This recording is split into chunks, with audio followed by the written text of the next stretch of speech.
Assalamualaikum warahmatullahi wabarakatuh. Om Swastiastu, Namo Buddhaya, salam sejahtera bagi kita semua. Baik, mohon izin memperkenalkan diri. Nama Taruna Madya Bagus Indra Pramana Widya Putra dari kelas D4 TKKC, NIT 0820009103. Di sini saya akan mempresentasikan tentang proporsional integral derivatif atau PID. Definisi dari controller PID, di mana PID ini merupakan singkatan bahasa Inggris yang berarti proporsional integral derivative controller. Merupakan controller mekanisme umpan balik yang biasanya dipakai pada sistem kontrol industri. Sebuah controller PID secara kontinu menghitung nilai kesalahan sebagai beda antara set point yang diinginkan dan variabel proses terukur. Controller mencoba untuk meminimalkan nilai kesalahan setiap waktu dengan menyetel variabel kontrol seperti posisi keran kontrol, damper, atau daya pada elemen pemanas ke nilai baru yang ditentukan oleh jumlahan. Ini merupakan rumus dari PID tersebut. Jadi, kontrol ini memiliki hitungan dari suatu sensor yang memberikan nilai secara kontinu, memberikan nilai error sebagai pembanding, kemudian dikembalikan ke pemroses, akan diolah sesuai sistem yang ada, kemudian diberikan ke outputnya, bisa itu suhu air, kecepatan, tekanan, aliran air, dan lain-lain. Controller ini akan meminimalkan kesalahan setiap waktu sesuai penyetelan atau set point yang sudah diatur dalam programnya. Struktur PID. Di sini kita dapat lihat struktur PID, ini set point, dan di sini outputnya. Nah, PID itu gabungan dari controller proporsional, integral, dan derivatif. Gabungan dari ini akan membentuk suatu sistem kontrol yang sempurna untuk meminimalkan error agar mendapat output sesuai standar produksi masing-masing, atau sebuah ketetapan waktu, kuantitas, dan jenisnya sangat diperhitungkan dalam ini. Cara kerja PID. Memahami kontrol PID. Sebelum berlanjut lebih detail tentang kontrol PID, berikut adalah prinsip dasar kerja PID. Kita menggunakan contoh dari PID controller pada pengaplikasian kontrol valve. Di sini terdapat controller PID itu, lalu ada pemroses, di dalam hal ini adalah valve atau keran. Lalu di sini ada sensor yang berupa sensor thermocouple atau sensor panas. Jadi thermocouple ini akan mengirimkan sinyal-sinyal listrik sebagai feedback ke sini. Jadi controller memiliki dua input. Yang pertama dari set point-nya yang di sini, yang di set 200 derajat Fahrenheit, dan yang kedua berasal dari feedback dari thermocouple yang mengalir ke sini. Jadi cara kerjanya adalah thermocouple ini akan mendeteksi, sebagai sensor panas akan mendeteksi, dalam hal ini adalah air yang dialirkan di sini, berapakah suhu dari air tersebut. Jika di sini dideteksi oleh thermocouple suhunya kurang dari ketetapan yang sudah ditetapkan dari set point-nya, yaitu 200 derajat Fahrenheit, maka thermocouple akan mengirimkan sinyal-sinyal listrik ke controller, sehingga controller akan memproses pada pemroses, dalam hal ini adalah valve atau keran. Maka keran ini akan tertutup dan dilakukan entah itu peningkatan atau penaikan atau penurunan suhu air sesuai dengan error yang dikirimkan oleh thermocouple. Seandainya di thermocouple ini suhunya dikirim sinyalnya yaitu minus 10 mV, berarti suhu air yang lewat itu kurang 10 mV dari 200 derajat Fahrenheit. Jadi 10 mV itu adalah 10 derajat Fahrenheit. Jadi suhu air di sini hanya 190 derajat Fahrenheit. Begitu juga jika dikirimkan sinyal listrik plus 10 mV, berarti suhu yang lewat adalah melebihi 200 derajat Fahrenheit atau 210 derajat Fahrenheit. Kira-kira seperti itu cara kerja PID secara kasarnya.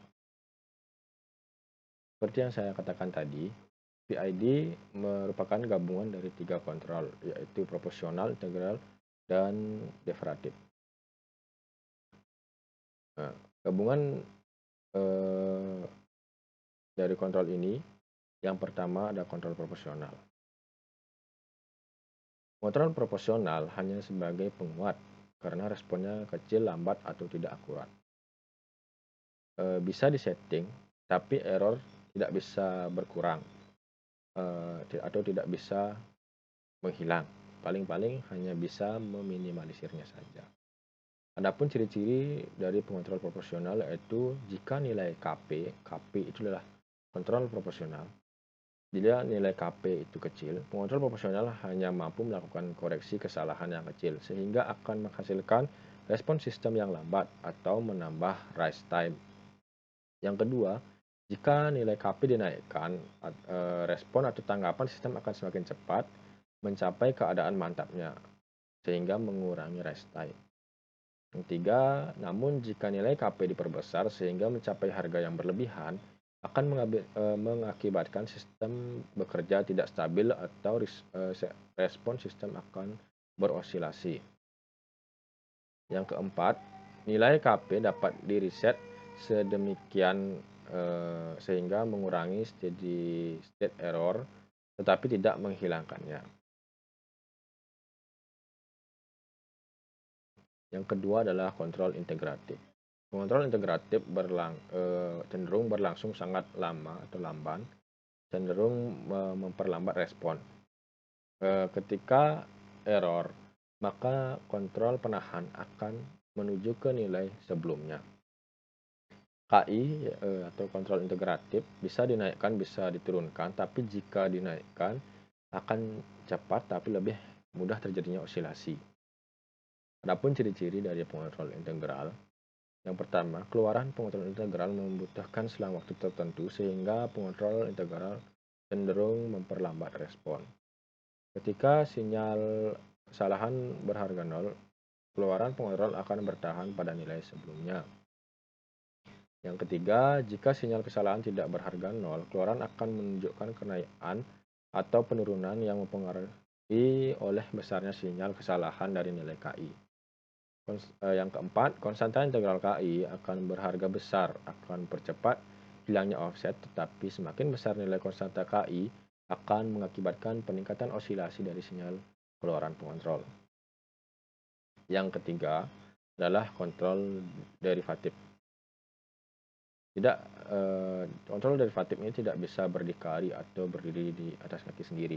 Mesti ada penyokongnya, yaitu P dan KI, yaitu proporsional dan integral, agar bisa lebih sempurna.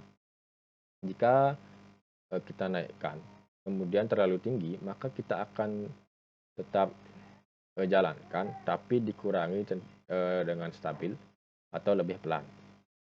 Cirinya, satu, tidak dapat menghasilkan keluaran jika tidak ada perubahan baik dari error ataupun set point. Pengontrol tidak akan menghasilkan keluaran dan cenderung untuk mendahului. Atau jika ada perubahan, KD cenderung melakukan perubahan lebih besar dari yang diterima. Jadi kontrol derivatif ini mampu memprediksikan. Adapun ciri-ciri dari pengontrol derivatif, pengontrol tidak dapat menghasilkan keluaran jika tidak ada perubahan pada masukannya atau berupa perubahan sinyal kesalahan. Yang kedua, jika sinyal kesalahan berubah terhadap waktu, maka keluaran yang dihasilkan pengontrol tergantung pada nilai KD dan laju perubahan sinyal kesalahan. Yang ketiga, pengontrol diferensial mempunyai suatu karakter untuk mendahului sehingga pengontrol ini dapat menghasilkan koreksi yang signifikan sebelum pembangkit kesalahan menjadi sangat besar. Jadi pengontrol diferensial dapat mengantisipasi pembangkit kesalahan, memberi aksi yang bersifat korektif dan cenderung meningkatkan stabilitas sistem. Yang keempat, dengan meningkatkan nilai KD dapat meningkatkan stabilitas sistem dan mengurangi overshoot.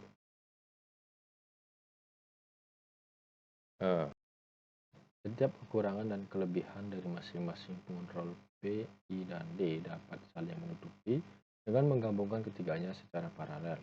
menjadi pengontrol proporsional plus integral dan plus diferensial atau yang kita sebut dari tadi sebagai pengontrol PID. Elemen-elemen pengontrol P, I, dan D masing-masing secara keseluruhan bertujuan untuk yang pertama mempercepat reaksi sebuah sistem mencapai set point-nya, yang kedua menghilangkan offset, dan yang terakhir menghasilkan perubahan awal yang besar dan mengurangi overshoot. Adapun penerapan PID di atas kapal, yang pertama adalah pengendalian air balas terhadap kemiringan kapal. Nah, jadi di sini PID dapat bekerja dengan sensor yang mendeteksi ketinggian air di tangki balas, sehingga ketika kapal membutuhkan tangki balas untuk menyeimbangkan kapal ketika gelombang besar dan muatan kapal, khususnya kapal kargo sedang kosong atau tidak membawa peti kemas, sehingga kapal cenderung tidak stabil ketika ombak sedang besar. Nah, jadi di sini peran dari PID adalah mengukur berapa tinggi dan berapa banyak volume air yang masuk ke tangki balas sesuai dengan set point yang ditentukan agar kapal bisa seimbang dan kemiringan kapal dapat dikendalikan. Lalu yang kedua adalah penerapan pada cara kerja boiler, seperti yang di awal saya jelaskan tentang suhu dan uapnya.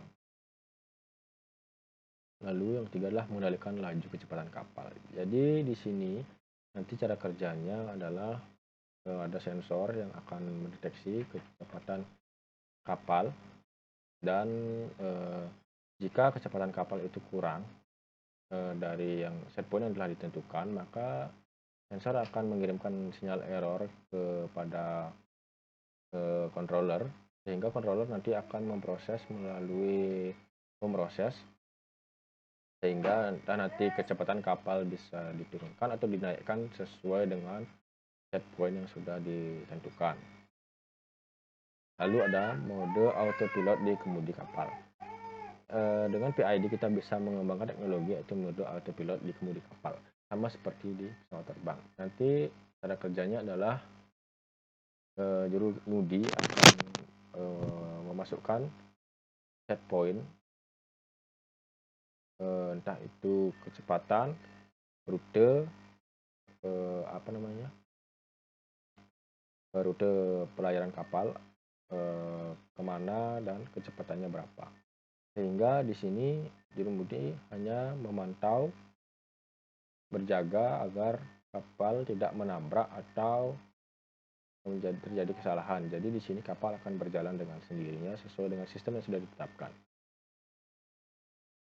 Dan yang terakhir, kita bisa menginovasi membuat sebuah kendali kapal nirawak, di mana nanti akan banyak sensor yang bekerja di sini, dan PID sangat berperan penting di sini.